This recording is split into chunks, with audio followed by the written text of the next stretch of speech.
to the republic for which it stands, one nation, under God, indivisible, with liberty and justice for all. Guns, self-defense, concealed carry. This is the Patriot Defense Podcast. From the War Room in Idaho's high desert, here's your host, Todd Echols. And we are back once again. It is Saturday. Actually, it's Friday. Once again, it is Friday afternoon, and we are tucked away in the War Room somewhere in the high desert of southern Idaho. And joining me this evening is the myth, the man, the legend. It is Magnum. And I left TJ outside. And we left TJ outside. Well, I got to adjust this camera. You take it. What have you been up to lately? And I'm going to adjust this camera because I got to get you in it.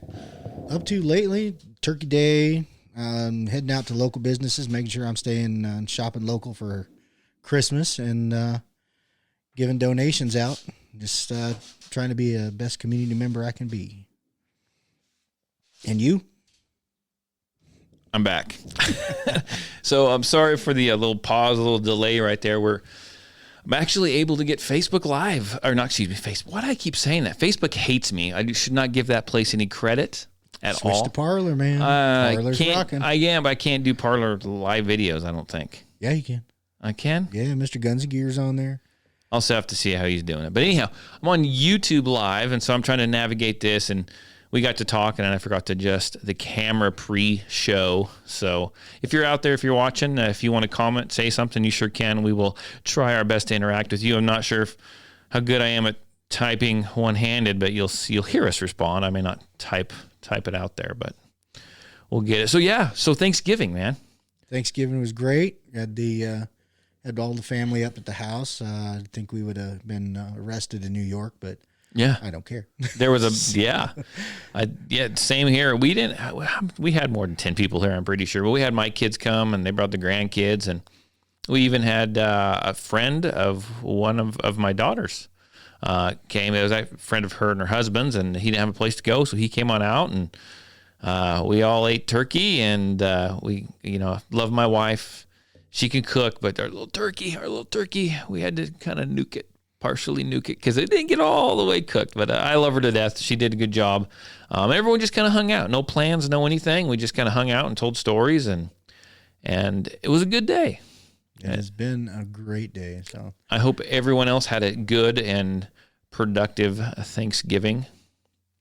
I'm thinking they did. I mean, there weren't quite that many people waiting at line for Black Friday in the morning. So, well, they're extending Black Friday, I think, over a few days now because they didn't want everyone lining up, I guess. No, so. They were still lined up. So you did go to Black Friday today? No. My father went out there and told me that the Twin Falls PD had lined up outside a Walmart with the rest of the folks, and I was like, I'm good. I'll stay at home. Did he say that it was Walmart was just hammered with people? Or yeah, it was. Wife and I went out later this afternoon, and Target was still just full. The malls were full, and of course, right. I either do small local shops, or if I can't find it here, I'll online it because I'm not going to Wally World or right if I can help it. Well, my wife and my daughters usually go, and they just whether they buy something or not, they would go, and then they'd come home and go back out, and they'd go and they'd eat breakfast and do all kinds of stuff. And they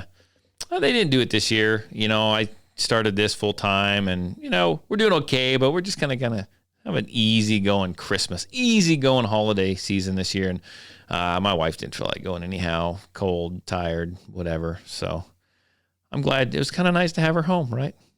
Definitely. I enjoyed it. Better than beating up the mall. That anytime you got to go shopping is terrible. Oh, it's absolutely horrible. Hey, except when you go to the gun shop. Yes, the gun store is good. I can spend there all the time. Can I have you just collapse your mic a little bit? Just a little. And then move your seat closer. So you're in the video. Look at there. Now you're in there. We were getting kind of like that Wilson off of. That's all right. I got a voice and face made for radio. Yeah, me too. Me too.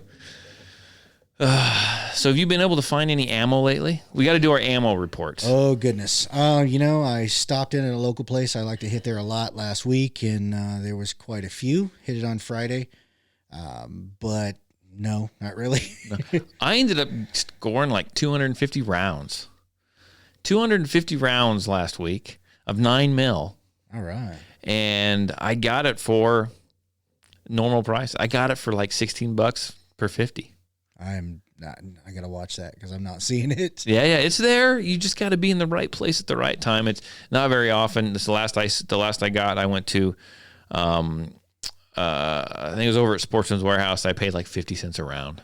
Yeah, see, I stopped going in there when they did the mask mandate. So. Yeah, well, I sneak in there because it's occasionally just because of it's work. Do you have to wear a mask at work? Yes, I do. So I consider me, this is how I justify it in my brain. I consider me looking for ammo for my classes. That's work. I suppose. So that's the way I justify it to myself. I'll be honest. I go in there and look for some ammo. Well, I did most of my ammo buying way back before the panic. I'm one of them freaks that watches Arms List or anything else or the bots, and when they crawl like 1 cent, I buy 5,000 rounds and tuck it away. Oh, I hear you. There's nothing wrong with that. So I've got my fair share of ammo that I purchased early on, but I've got some bigger classes coming up here starting this spring, and I got people that are struggling to find ammo, and I know that if I have it, I'll just sell it to them for what I bought it for, and then they'll just use it in class. You can switch over to airsoft. Everybody gets to shoot at each other. Yeah, eventually. This one part of the class we're going to do is actually Sims rounds or UTM rounds, so that's going to be fun for me. Those hurt. They're going to shoot the crap out of me. I'm going to piss off them women, and they're going to shoot the shit out of me. I just know they are. Good. I think I'll volunteer to come out and watch. Yeah, I'm sure you could be there with your first aid kit. I'm waiting. Yep. I'm just waiting. Give the man some ice. Definitely. So I've been talking about this red dot. So I purchased a red dot about 3 months ago. Had to be about 3 months. I think it's about 3 months ago.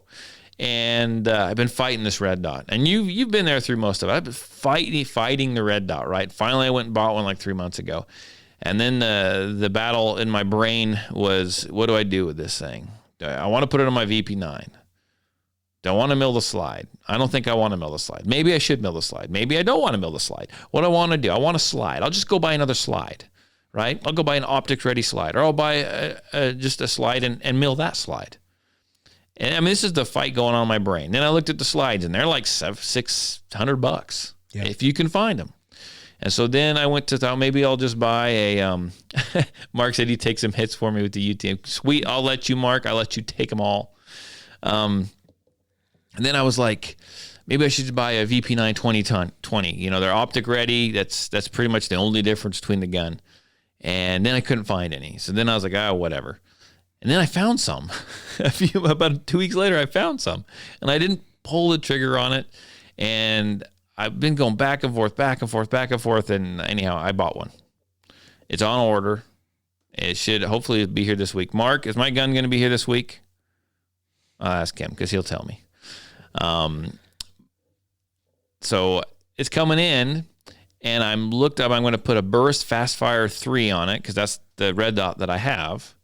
And that's probably a fine red dot. It'll probably work just fine. But that red dot, along with some other brands of red dot, take a certain attachment plate, adapter plate, or whatever it is. Yeah, number 5 plate for that one. Number 5 plate, right? And I got a quick lesson on that number 5 plate is not available anywhere. No. Cause the Fastfire 3 is one of the more affordable red dot sights. Yes. It's a good sight. I mean, I wouldn't take it to battle, but if you're doing range work or concealed carry, I mean, as long as you're not dragging yourself across concrete, you'd probably be just fine. Well, and I got to looking, and I kind of was poking around. I was like, well, let's see how widespread of an outage this is for this part. And I went on the HK forum. I'd never been. Every gun manufacturer has an online forum. They just do. And I went on there and I was poking around, and I heard one guy's like, I can't find this plate. And some guy's like, yeah, join the club. It's not out there. And I was poking around some more, and kind of from the feeling I get is maybe they were going to, I won't say re-engineer this plate. I don't know if that's the right word, but they were going to do something, make it better, or I don't know what they're going to do to it. And because they talked about it being available again in January. So that makes me wonder if they had a bunch of the old ones on the market that were fine, but they want to, maybe they're going to make it better, or who knows what they're going to do to it. They're going to do that in January, but then the run on guns and red dots and everything else hit, and they quit making that one maybe, and they just emptied everything. They used up all the inventory. That's what I'm thinking happened. Well, you can hope that your VP9 comes with the plates. That's where the run is going, because people are just snatching that VP9 up with the MLS plate. I'm hoping. I'm hoping so too. I'm hoping, because I mean Glock comes with like 5 or 6 different plates from what I hear. Yeah, most of them do. Most of the MLS. Why wouldn't they come with the plates? Somebody's poor marketing decision. Yeah. So I'm hoping that find out. Mark says it should be here next week if all goes as planned. I still have to pass the NICS background check. Uh-oh. Red flag. No, you don't have to pass the next year enhanced concealed carry.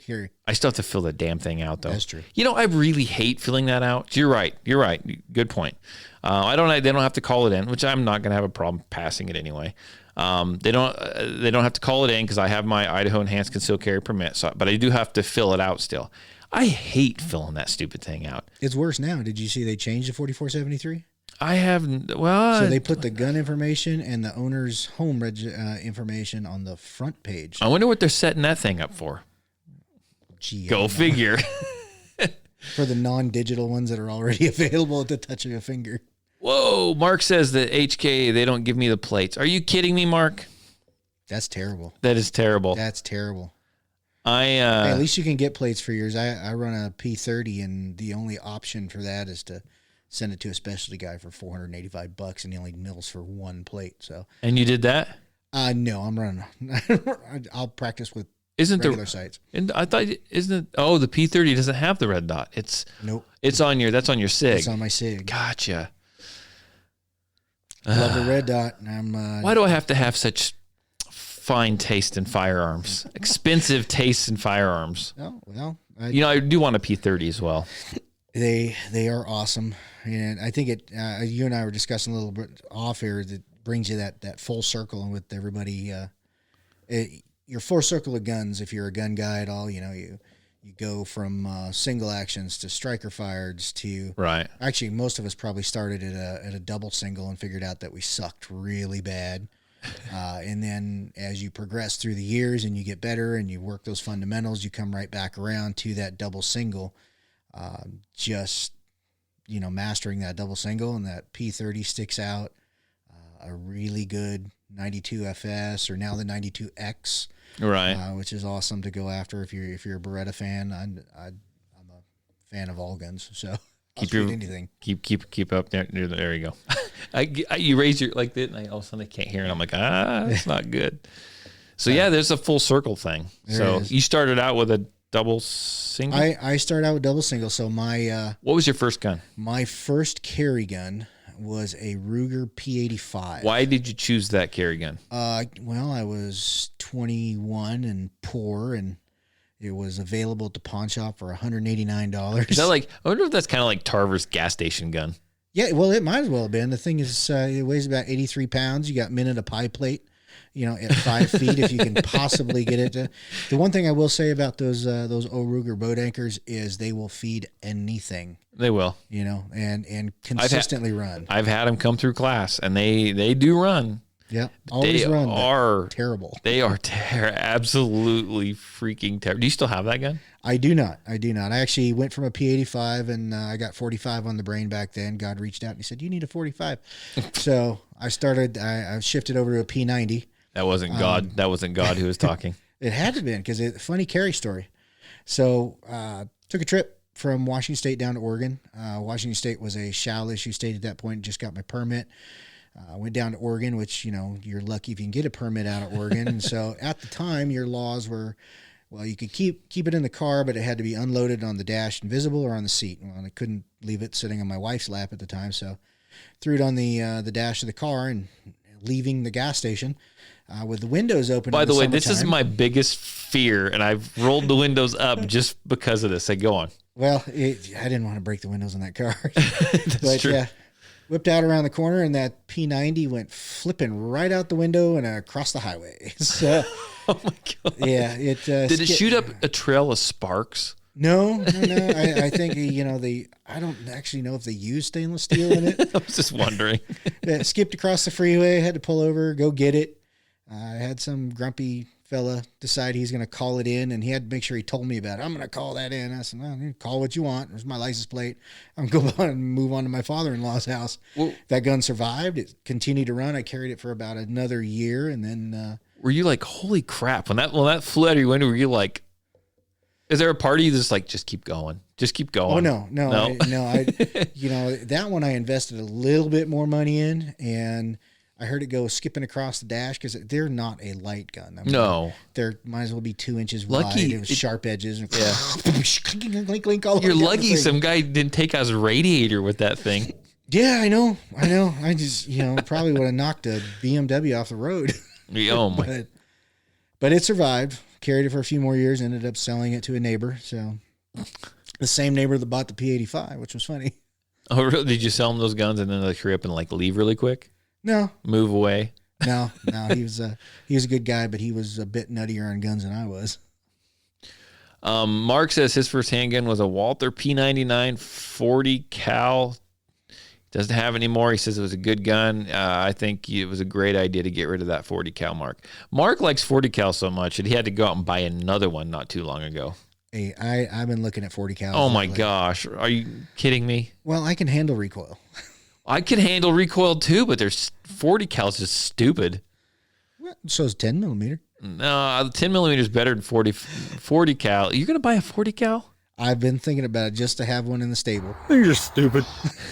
I think like this. It's with my conspiracy theorist mind, I have currently in my stable one of every military service gun that the U.S. has used for magazine availability, right, and readiness of ammo.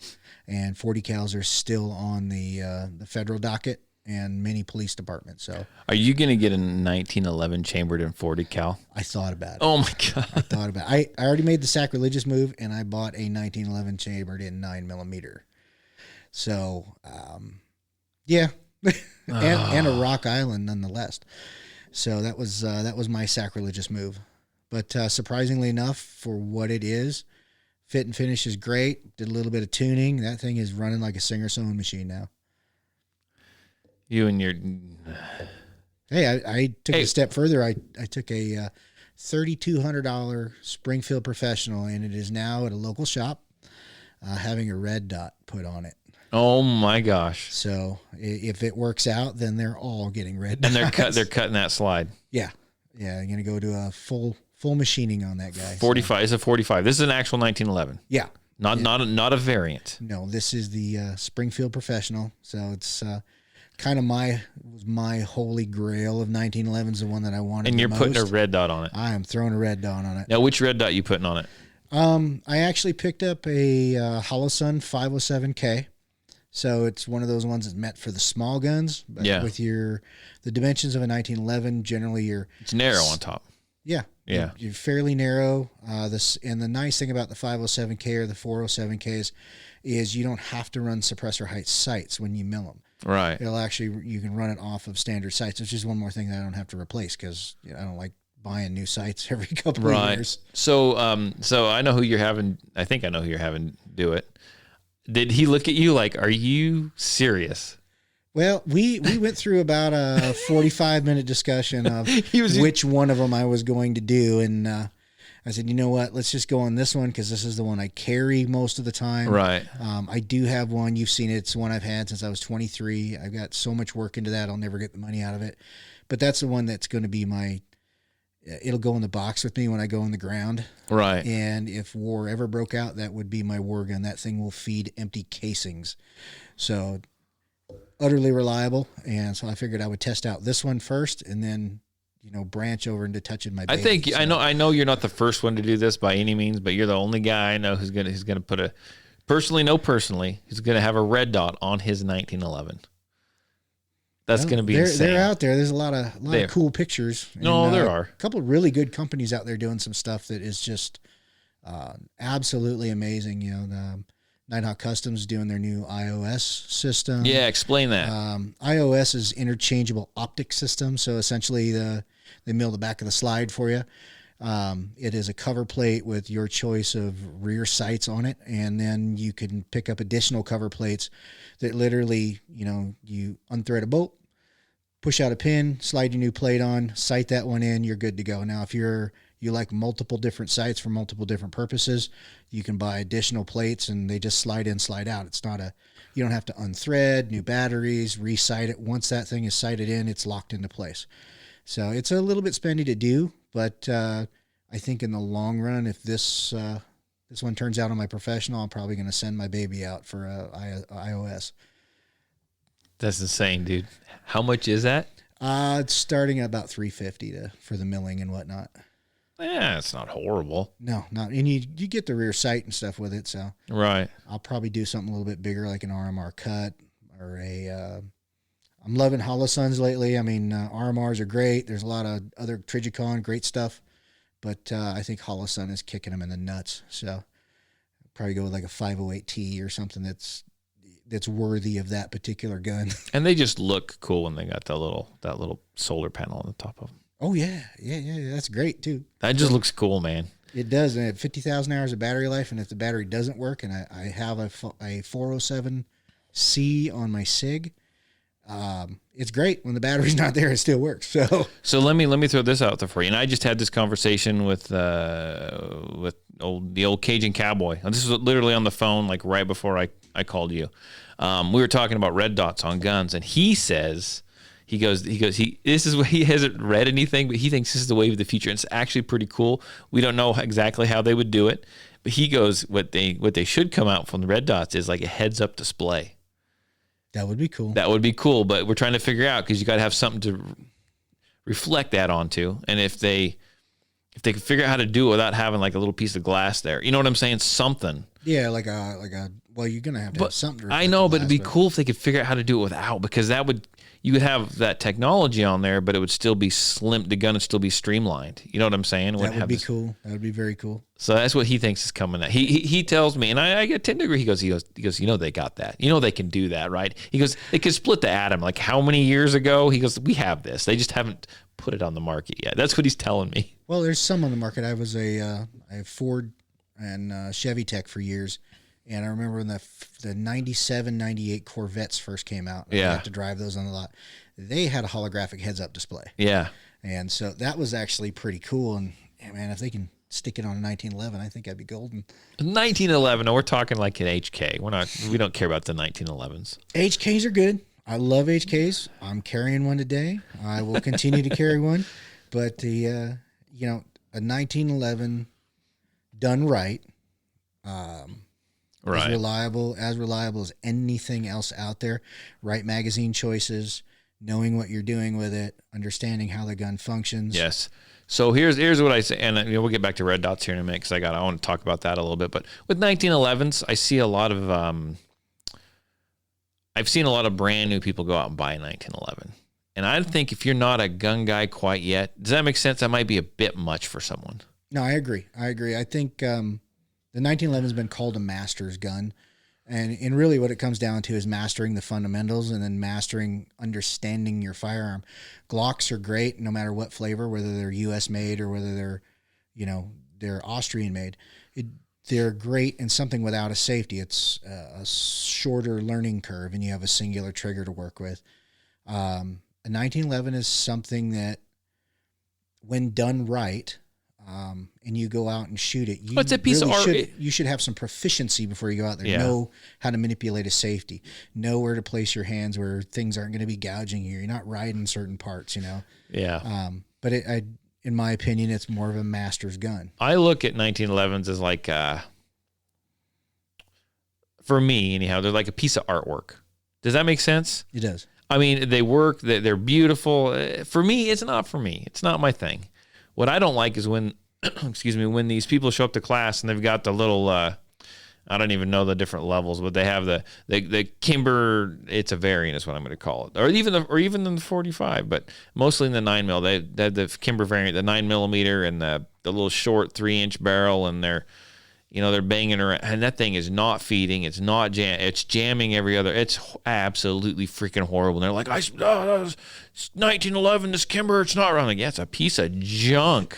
Well, first off, it's a Kimber. Yeah, I know. So, I mean, unless you're getting first gen out of, old Oregon or something like that, you can send that one back to them. They can keep it. Right. Even the stuff out of their CDP shop is a joke. But anything that essentially is not, if it's not 4 1/4 and over, you are going to run the risk of reliability issues, and right. And even you can look at the stuff that's even designed for 9mm, the EMPs. I've had the EMP. They're fun to shoot in that. Would I rely on it? No, absolutely not. If I'm going to have a 4-inch gun or less, it's going to be a polymer wonder, just because they work better. 1911 was never designed for that. Now you can run a 1911 9mm, which is actually shocked me about the Rock Island that I picked up, is they did it right. We have a mutual friend that has a SIG 1911 and 10mm. Yes. Beautiful gun. Had some running issues. And he spent a lot of money on that gun. He spent a lot of money on the gun, and we reworked it for him. But as I was going through it and figuring out where the issues were on it, one thing that really stood out is you look at the bolt face on it, and the company that did it, SIG, they made a bolt face for that gun off of 45, and then tried to stuff a 10mm and a 9mm in the same bolt face. You're not going to get the same lineup. You're not going to get the same lockup. You're not going to get the same extractor tension. Right. Just doing it the wrong way. But you look at Rock Island, and people want to kick Rock Island in the nuts. I was measuring the bolt face on it, and it's built for a 9mm.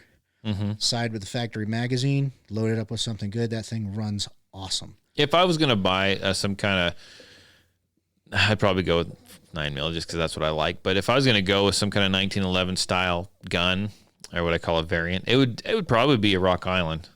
It would. I've always liked. Well, they're affordable. Yeah, they're affordable, and that's what draws me in, because Todd's kind of cheap. I'm a big fan of a lot of Rock Island stuff. I tend to lean towards Springfield because they've got excellent customer service. Right. Not always top quality. I mean, I've got the Springfield Professional, and I still had to tune the extractor to get it to run like it was supposed to. But once you know those little things and you've taken care of them, it's, And see, I just buy a gun, and if I want to change up the trigger because I want a better trigger, I can do that. But I want to run out of a box flawlessly. That's a me thing. I was reading a YouTube live here, and Mark said he just sold a $1,500 Kimber Rapid. Is that what it is? Rapide, yeah. Yeah, to a kid in Jerome that had no idea what it was. He just said he always wanted a Kimber. So he probably shouldn't be buying one of those. No, I wouldn't waste money on that gun anyways. I don't know anything about it. I'm not a big fan of guns that have holes through the slides. It's just an egress for crap to get in. So. Oh, really? Yeah. I'm going to have to look up a picture of this thing now. But let's jump back to red dots, though. First of all, let's say, I bust your balls a lot for 1911s. That's just what I do. I don't care. You do you, and everyone can. I will give you a hard time if I see someone with a 1911. And I will tease you if you're packing a 40 cal. That's just the way it is. Those are my two little hot topics. And if you want to get me going, you start talking about that stuff, and I'll jump right in and tell you what I think. I always find things funny about the 40 cals. Most people I've seen complain about the snappy recoil, will also tout the awesomeness of the 10mm, which is essentially twice that of the 40, and they'll still run it. And neither one of them to me are a bad caliber. I think there's a purpose for each of them. So. There is, and I'm not. So I say I don't like a 40. It's not because I can't shoot the stupid thing. I mean, it is snappy. It's a snappy son of a gun. Now, I personally think 10mm is kind of getting. It's more like a 45. So it's not as snappy. It's more of a push for me. That's what I feel when I shoot. But the 40, the reason why I don't like the 40 is because I haven't seen it. 9mm took off, and I'm going to take all the credit for that. But I saw a lot of people come into my classes when I first started doing this, probably 7-8 years ago, and come in to the classes, and they all had a 40 cal, and they all had these little tiny 40 cals, and that's when the tiny guns, not tiny, but the smaller guns, right, the compact guns were. And these women would come in with these 40s. Even these guys come in with these 40s, and they'd start shooting them. And I look at them, and the gun is just it's just beating them. It's just beating them to death. and they think they need to have a gun with a caliber of a gun that's got a 4 in it. That's typically all they want. And I'm like, can you shoot that another 80 rounds? Can you shoot that another 90 rounds? Because that's how many rounds you got to shoot. And they look at me and they're like, you see the panic look in their face. And I've even had guys shoot the 40s and they're like, what am I doing wrong? What am I doing wrong? And I said, well, let me watch you shoot. And I watch them shoot, and they're shooting a 40. And the thing is literally, they have no recoil control over it. It's like coming out of their weak hand. I mean, it's absolutely amazing to watch. And I said, well, try this. Just humor me. Shoot this. And I had them a 9 or something like that, and they shoot it just fine. But they get that 40, and it's just like, wham, the thing's jumping out of there. It's absolutely amazing to me. But they just think they need a 40, just like a lot of people just think they need a freaking 1911. Well, I think it comes down to that master's mentality again, too. Right. If you're going to shoot something of substance, you better know what you're doing. You're not going to pick up a 3-inch 44 Magnum. Right. And just go to town with it if you don't know what you're doing. Right. And a lot of people make that mistake. It's I made the same mistakes when I started shooting. It's the bigger is better mentality. That's what a lot of people tend to go to. And that's a mistake, right? I personally think it's a mistake. And I think more and more people are starting to see that. I think it depends on your level of training. Well, it does. Level of, because if you're looking at bullet technology, or you're looking at, incapacitation. We know unless you're hitting the central nervous system, incapacitation doesn't happen immediately. Right. You want it to happen faster, right? So, yeah, bullet technology is great, and I can get a 9mm most of the time with the right round. Will open up to .66, 6.5. Right. Right. The same round in a 40 cal or 45 is going to open up significantly more, or at their end size, and generally meet that minimum penetration. So I think it doesn't necessarily matter. It matters more how well you can shoot the gun. Well, yeah, it's the shot that hits. How well you can handle it. It's just shot that hits, but 9mm, for example, a 9mm, you can get more shots downrange and on target quicker. A lot of people have a hard time managing that recoil on those other guns, and so it's a lot harder for them to get back onto target. That's true. I think so. It really is.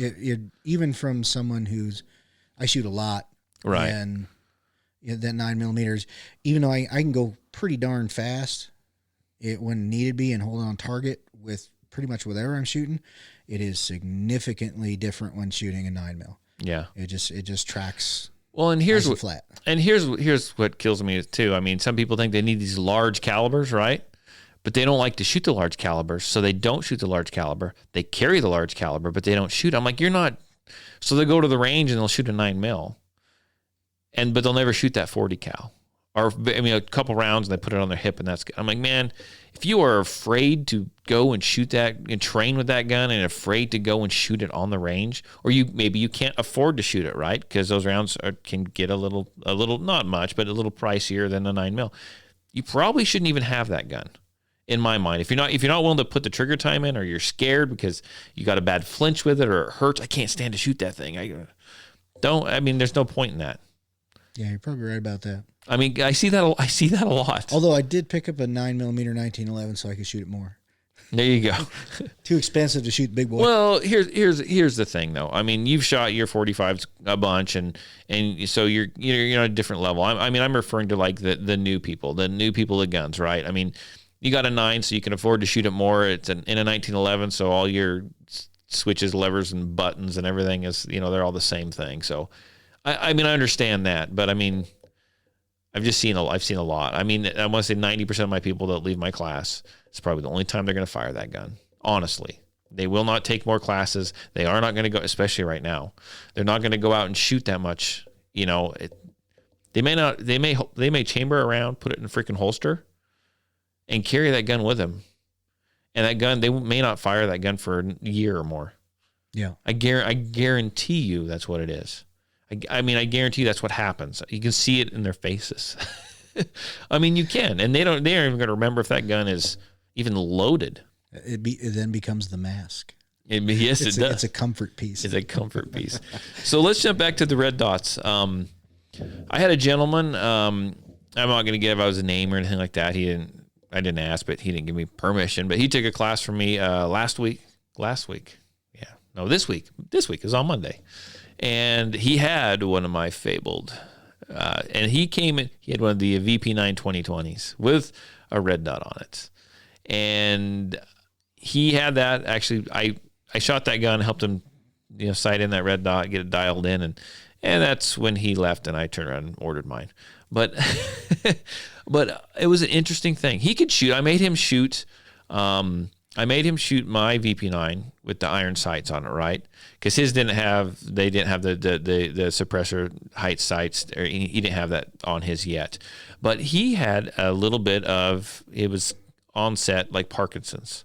So he shook pretty good, and when he was shooting, and he could shoot okay with the open sights. But that red dot, that saved his life. That was a godsend for him. It really was. It was an actual godsend for him. He shot great. I took him, we shoot pretty close out there. I took him way back to the other end, and with that red dot, and he's ringing those steel plates, and he's still shaking, right?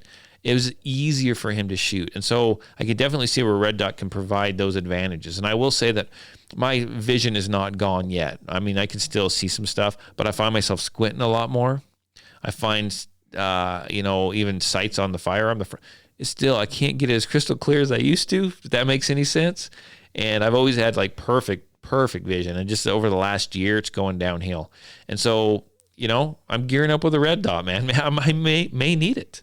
My vision may get to a point where I need it. I'm getting old. That's one of the big reasons I started moving on to the red dot. Yes. You start getting into the high vis front sights, and they start looking like stop signs out at the end, and they cover up the entire target, which is, it's great for flashlight picture and, putting some rounds into a chest.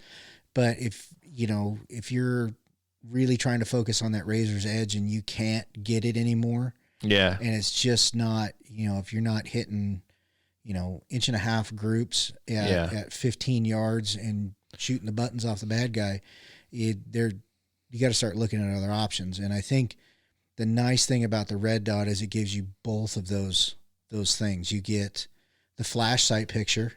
So essentially your target or your intended, whatever you're shooting at, becomes your front sight. Right. And your rear sight is the dot. You line it up, and it doesn't necessarily have to be in the center of the window. It's wherever that dot is, and you just focus on the trigger press. And you can get really razor's edge if you start focusing on the top of that dot.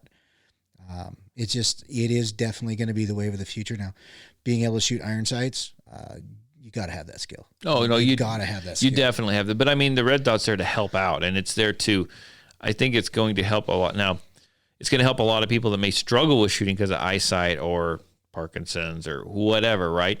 And enable them to be able to protect themselves better and possibly be a little more proficient with the firearm.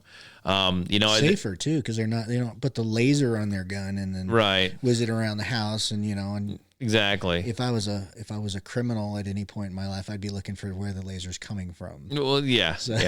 Well, there's still a back in my mind too that this is you got to know where to draw the line too, because it does help people. But then again, I'm gonna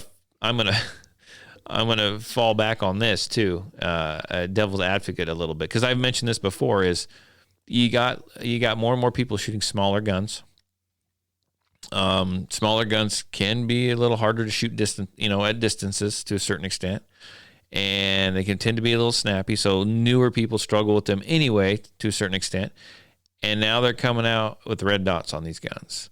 So is that going to give the guy that has come and taken my concealed carry class, who's shot 98 rounds in class, the guy that doesn't go and shoot ever, and they're out there, is that going to give that guy the hero mentality that he can be in public somewhere in Walmart or wherever he wants to be, and he's going to give him the confidence to try and take out a shooter at like 100 feet with that little Sky pistol and that little red dot on it? Do you see what I'm saying? It's like a false sense of. I think anybody that is at the beginning of that journey has that mentality anyways. They do, but the red dot is going to give them that even more, I think.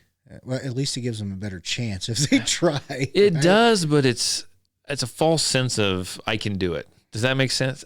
That's just me. It's because that's the person who doesn't go out and shoot, and maybe has never shot with you know what I'm saying, with iron sights, because his gun he bought a package deal. It came equipped with a red dot, and maybe he hasn't even dialed the red dot. I mean, do you know what I'm saying? I mean, and he may not realize that, hey, look, to a certain extent, those red dots, you dial them in at certain distances, right? If you're back really far, it's not going to be, Or even if you're up close, you have height over bore. Yeah. And so, but I think anything like that to give the civilian an advantage over the predator is a good thing. I think the mentality of it, though, really has to come from that training where you have to start. You can't be the sheepdog mentality. It's not your job. I got a gun with a red dot. It's my magic talisman. And if I carry it with me, it's a symbol and nothing bad will happen to me. True. Because that's exactly what people think. I mean, I hate to say it. That's what a lot of people think, though.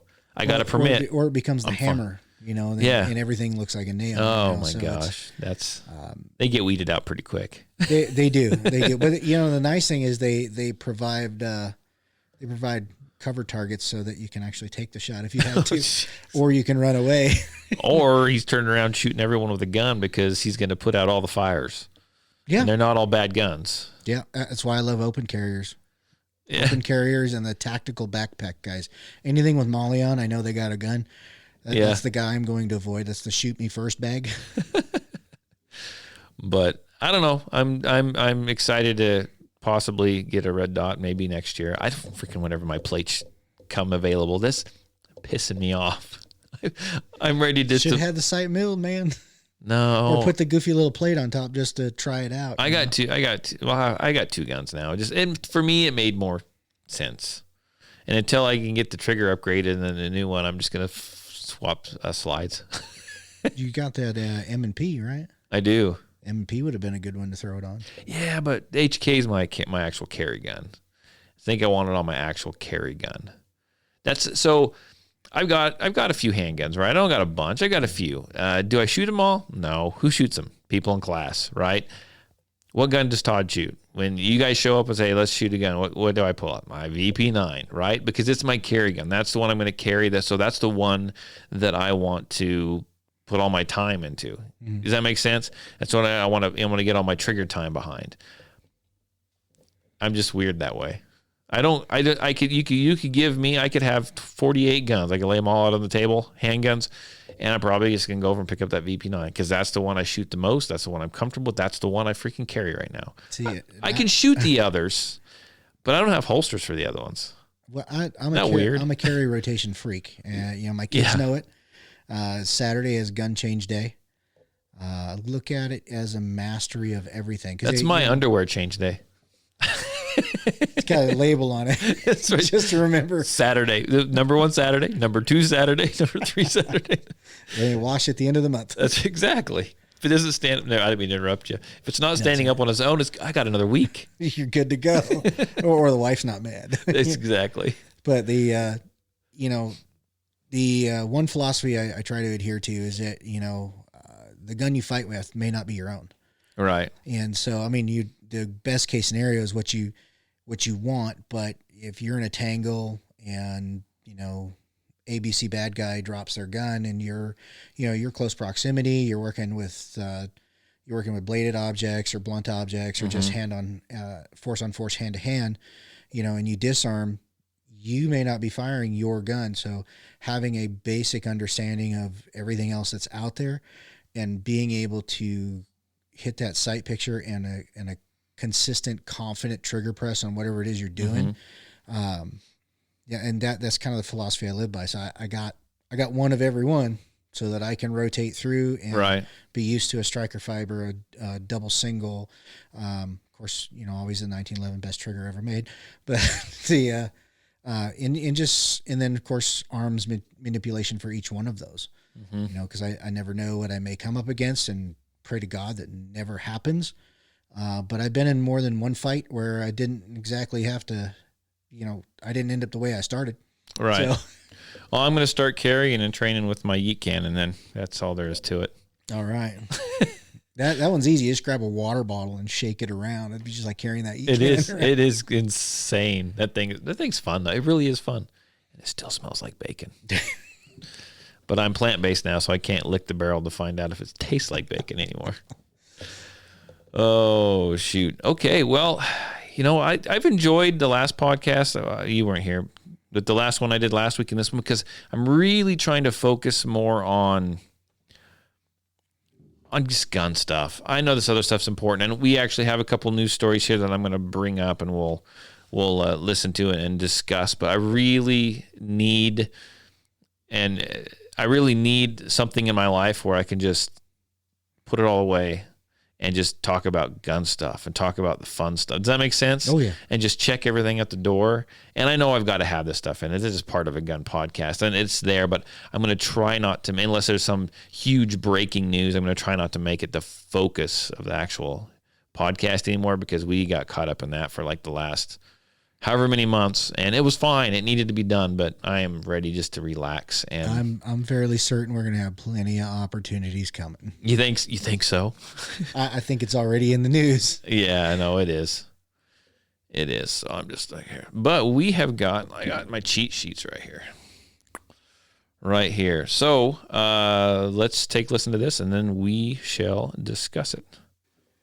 The City of Philadelphia facing a new lawsuit over the decision to shut down its gun permit unit over coronavirus concerns. The lawsuit claims the city is infringing on residents' Second Amendment rights and, quote, treating constitutionally necessary firearm-related services as non-essential and less important than other programs and services they offer the public.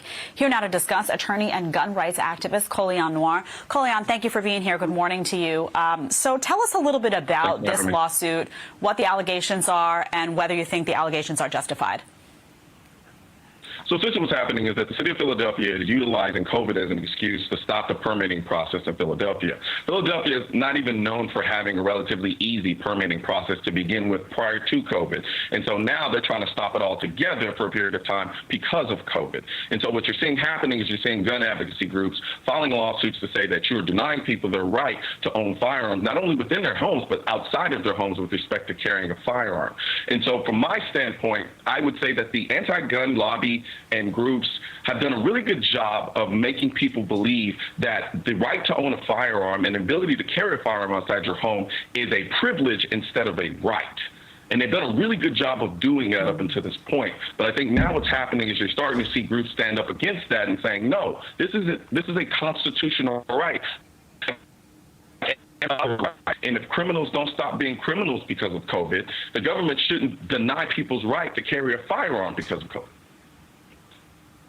Colion, we have a statement from the city of Philadelphia to Fox and Friends. This is what it says. The gun permit unit had to close temporarily due to several police department employees testing positive for COVID-19. As the court noted when denying plaintiffs' emergency injunction motion, the closure was necessary to protect the health of others in that unit or individuals visiting that office, and that the city has plans to reopen the gun permit office in the very near future. So what do you say to those who say it was simply a safety mechanism? It's temporary. It'll be back. There's no politics here. What do you say? I would be more inclined to agree with that if they weren't engaging in the same behavior for all of the other permitting aspects of the city, as far as driver's license, so forth and so on, especially considering that there are other examples out there of other cities who are doing their best to mitigate the health concerns while still allowing people to become permitted with respect to the Second Amendment. And again, you're seeing this over and over again where we see the Second Amendment being treated like a stepchild instead of the right that it is. So I'd be more inclined to believe it if there weren't already alternative measures being in place that they could utilize, but they're just choosing not to and just taking the easy route and just shutting everything down, which I think is oddly convenient for them. He said he thought that was oddly convenient for them. I agree. I mean, I agree with them. They're doing this for a reason. And they're using COVID as the excuse, because I was thinking about this earlier when I was listening to this, even locally when we had, even at the beginning of COVID, when they shut down the DMV and stuff like that, what did they say? They came out and they made a statement, said, hey, look, if you need to renew your registration, this is going to be good through like January. Does that make sense? Yeah, and it's actually still in place. And so they've extended that, and they could easily, and I think some states, I think, actually did that with their concealed carry permits too. But this gives Philadelphia this good, just this reason, this COVID-19 excuse just to shut it down. because they aren't super firearms friendly anyhow over there. And this is just one of the ways. This is one of the ways we've talked about. I mentioned it on the radio show a bunch.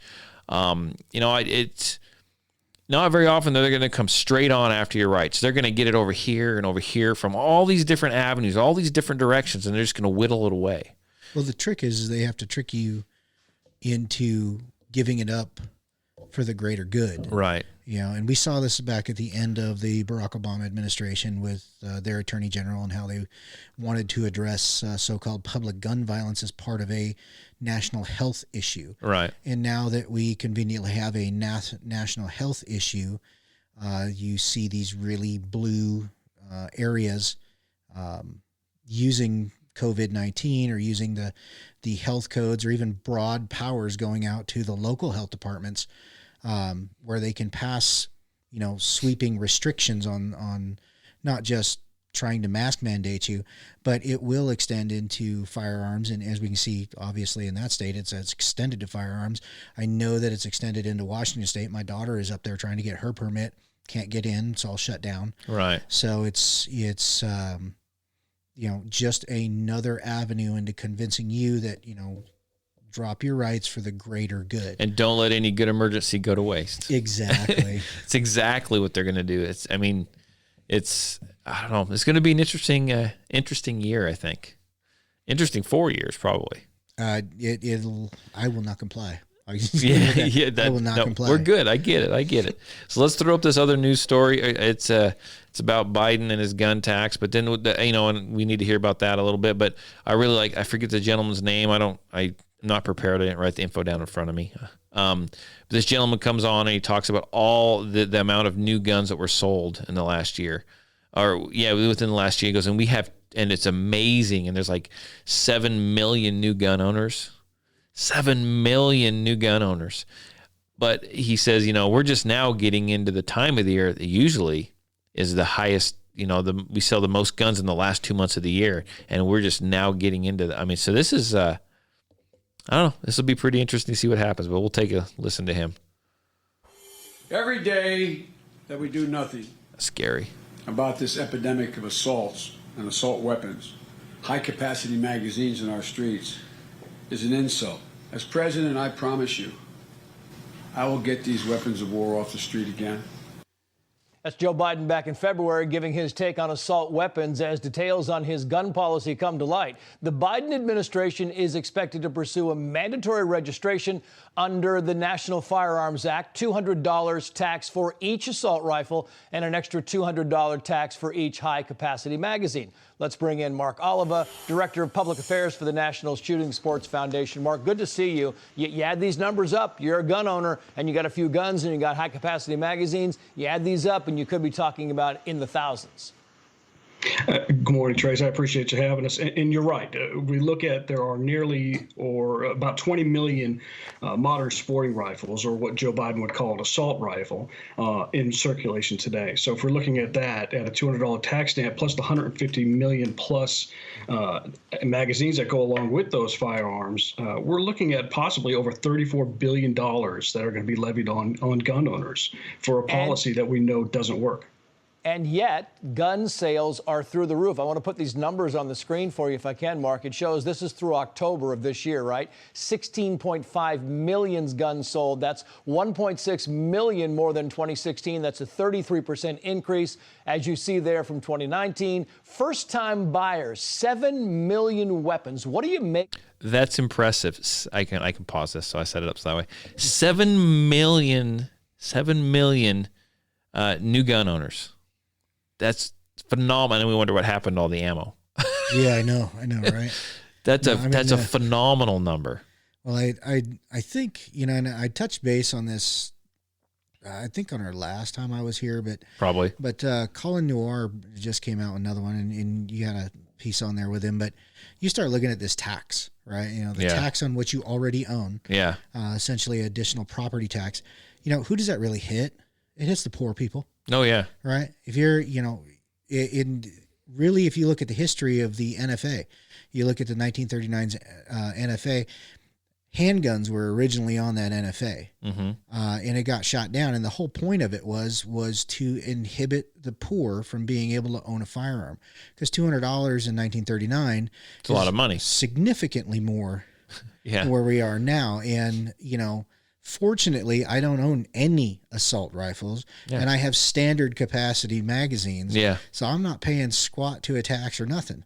And I seriously doubt they're going to send a bunch of folks to your home to get them. Yeah, they're not going to come dig through your stuff. Yeah, no. But should that time ever come, they'll get them bullets first.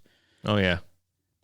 It's, I don't know. Those numbers were staggering, though, to me. And the fact that how much money they're going to make off taxing people, or their estimate, that's absolutely insane. I think they're going to have to pass a tax to make it happen. Right. And depending on Georgia, I doubt that's going to happen. Yeah, I don't think it will either. So I tried to pause this. Let's see if I did this right. Make of these numbers, Mark. What it tells you is that the American public is voting with their wallets. They know where they want to be when it comes to taking access to their rights. And they're choosing that they want to make sure that they have the ability to protect themselves and their loved ones. They are going out in record numbers, breaking all previous records, with still 2 months left in the year to go, which are typically our strongest months for firearm sales. This tells us the American public is going to choose safety for themselves and choose to exercise their rights. We see that gun numbers are going up as far as sales go. And who's buying them, you ask? Well, the Heritage Foundation wrote this, quoting here, "You always have your sort of usual suspects, your middle-aged, what people consider like the stereotypical gun owner, but you're also seeing very..." Do you look like the stereotypical gun owner? I hope not. very large increases in percentages that are either minorities or women. Minorities and women buying a lot more guns. And to that you say what, Mark? This is something we should celebrate. Every American who is a law-abiding citizen has the right to exercise their Second Amendment rights. And we should celebrate that as we would celebrate anybody else exercising their rights. 40% of today's new gun buyers are women. The largest demographic increase of any group is among African Americans at 58% over 2019 figures. And this is something that we should celebrate, that today's gun owner is looking a little bit less like me and more like the rest of America. I will say that I have had more women come and take my classes. More women come and take my classes. And older women, like widowers, women in their 60s. In fact, I've got a couple coming next week. They were very. It's amazing just to see this switch, right? They were very. I've been talking to them. I don't forget their names, but I've been talking to them via email. She goes, "Me and my friend. She's never handled a gun. I've handled one like 30 or 40 years ago. We want to bring our handguns. We want to bring our rifles. We want to schedule 2 days, 2 classes with you, and we want those 2 classes to be exactly 2 days apart." I mean, they are laying out exactly what they want. They've got Glocks. They've each got a Glock. They've each got a Hellcat. They've each got an AR, and they got a couple hunting rifles. And we want to know the safety. We want to know how to use them. We want to know how to load them. We want to know the fundamentals. We want to know she laid it all out. It's freaking phenomenal. That is great. It is great. I love get to more people out there, more people educated about it is going to be awesome. I think the other little piece we can throw in there is pay attention to the language that's being thrown around, because they're talking, assault weapons, and everybody goes, well, it's an assault weapon. And the first thing they hit to is an AKM variant or an AR-15 variant. Yes. They didn't bother to pay attention to the language that says your Glock 19 is considered an assault weapon because it's capable of taking more than 10 rounds. Right. Not that it actually does, or that you have a California restricted magazine, right? But it is still capable of taking that, and that sits as that assault weapon. So all those folks, our women buyers, generally run out and they're buying semi-automatic handguns. Now, there are some revolver shooters out there, granted, but they're thinking, well, that doesn't affect me. I don't have to pay that $200. Right.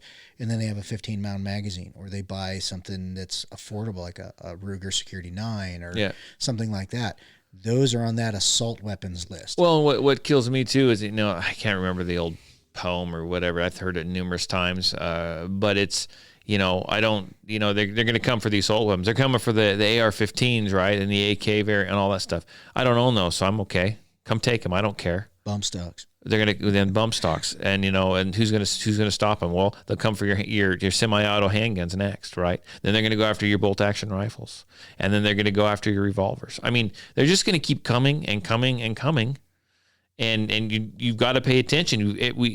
Gun owners as a whole need to stand up and say, no, you can't have our bump stocks. No, you can't have our AR-15s, because if they get one thing, they're going to come after something else. Yeah, and they're already working it, whether they're from the outside in. ATF's issues on the braces, right? The brace is the hot topic right now. What they're not paying attention to is the ATF's new standards of testing for import pistols. And, and they're very subjective. It could be, an 85-pound lady running an HK MP5 pistol variant. Mm-hmm. And because she can't fire it with one hand or function it, right, as a definition, that is now a banned import gun. The AKM variants that are, they're slightly unwieldy for one hand, but it's capable of shooting one hand. The ATF is subjectively just going, no, that doesn't count. And by the definitions that they have laid out there, it is a pistol. It's registered as a pistol, was designed and built as a pistol. Right.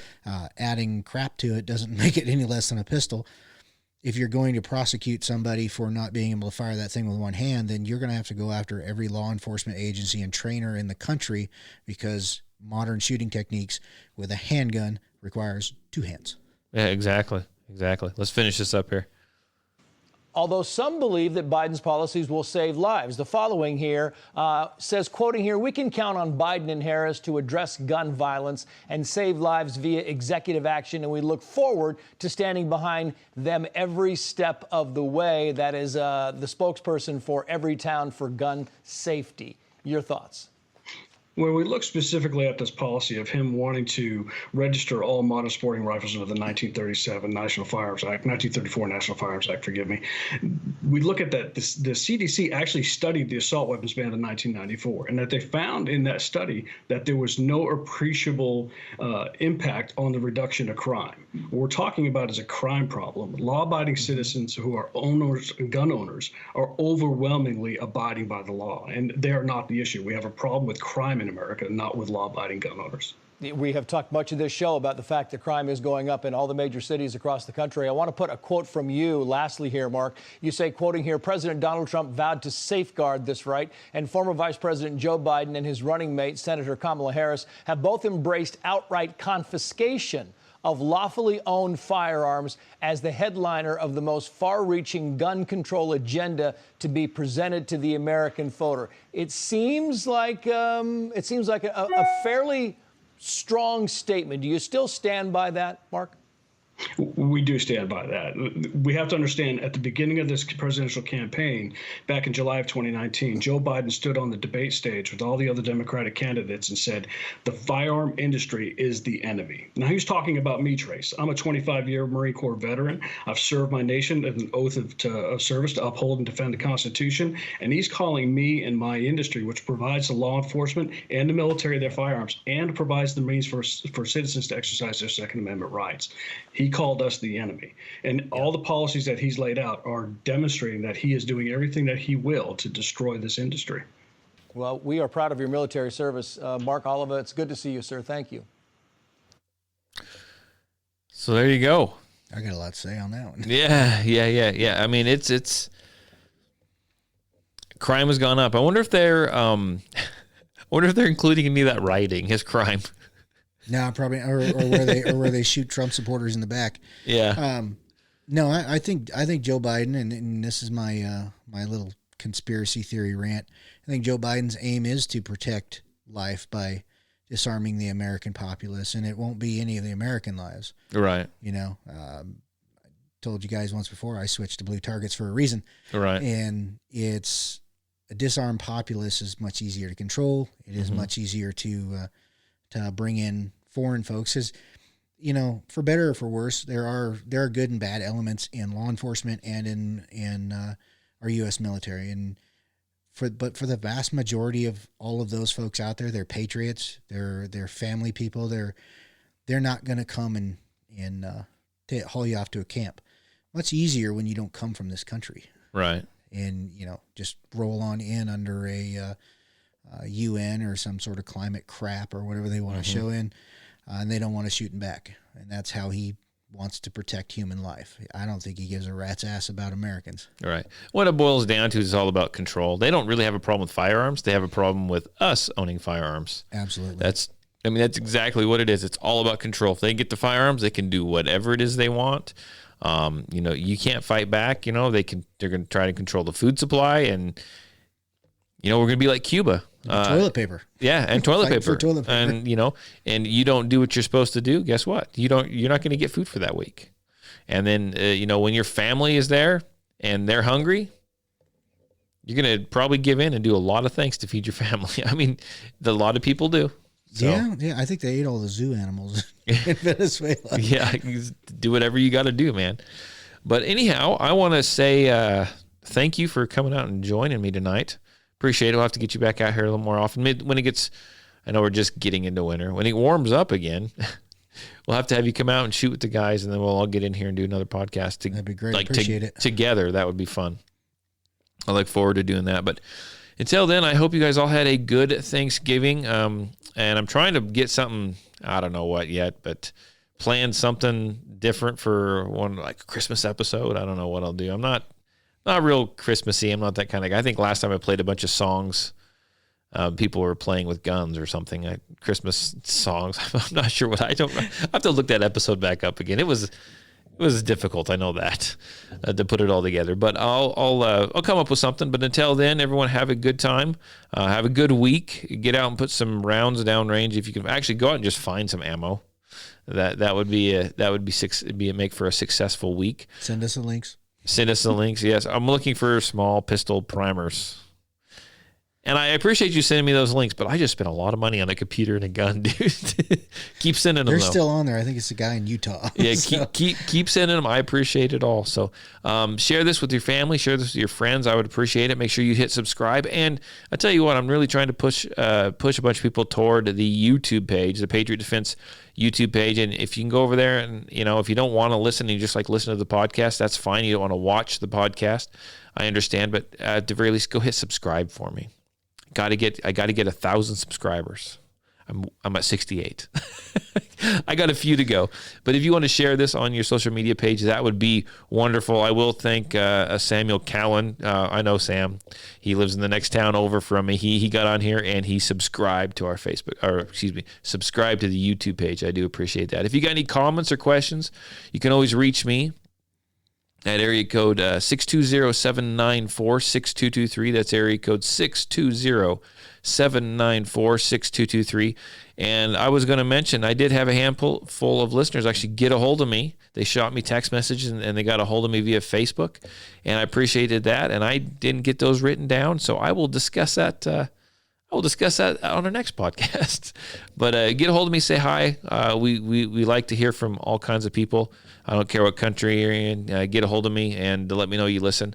I'd appreciate that. Until then, I am probably going to get this episode released this weekend. And I think I might be doing another one tomorrow night. So you guys might get lucky and get 2 shows this week. That'd be great. We'll find out. But until then, see you guys later. Stay safe.